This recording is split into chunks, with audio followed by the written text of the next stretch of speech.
What is going on, YouTube? It is your boy Pat Proverbs here from One in Gaming, throwing up those heavy ones your way today, bringing you guys something a little bit special. We haven't done a double upload in a while, so it feels kind of good, the prospect of doing this. At any rate, what you guys are watching is a solo DNA bomb with a little bonus. I think it's like a 10-gun streak post the actual bomb on the map, Detroit Hardpoint solo by Prowler, playing with the focus of today's video.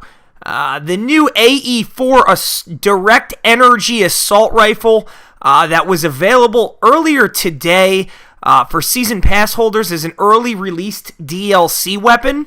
I'm going to give you a little bit of a review in addition to letting you guys watch the carnage that is this solo DNA bomb.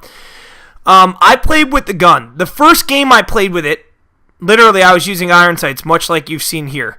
The iron sights are fine because it's a projectile. It's not necessarily a bullet. There's not much drift. It's more like a beanbag of energy directed at the opponent, much like the EMP3, if that makes any sense.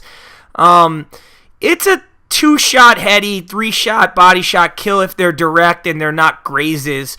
The gun overall, first game with it, I died on like an 18, and I was really hot on the gun, and then since then I haven't been able to do much with it, but I actually only played a few more games on that follow-up, and Prowler's actually been playing with the gun, so therefore he has attachments for it. Now, here's where it gets pretty interesting. You cannot get double kills with this weapon, really, unless you have heatsink unlocked, which allows you to fire the gun longer without it overheating.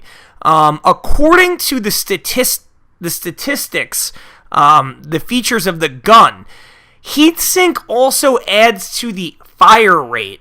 Now, I don't know, I don't have heatsink unlocked, but seemingly it serves two purposes. One, you can fire the gun for longer durations of time without having it overheat, and two, evidently it speeds up the fire rate a little bit. That being said, the class he's running right now is heatsink, foregrip, and stock. The gun does bounce around quite a bit. Like I said, it's firing something larger than your standard bullet. It's more of a projectile, and therefore there's a lot of drift and sway with the gun. So his class, or the attachments he's running on this gun right now, are heatsink, foregrip, not quick draw, foregrip, and stock. That being said, here's another thing that I just want to point out to you guys who might just be able to get on right now and play with this gun for the first time. You don't need scavenger because the gun literally is battery operated. There is no ammo count. The only thing that happens when the gun reloads is, or I should say overheats is, there is a reload animation in which your character replaces the battery of the gun.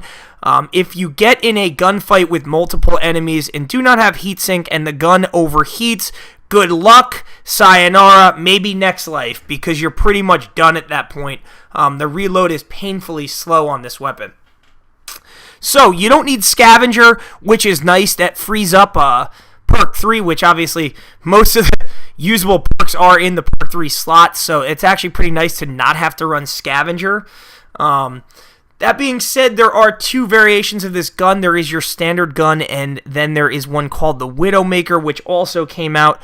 The Widowmaker, I don't know, I think it makes it more accurate, but you lose mobility or handling, one or the other.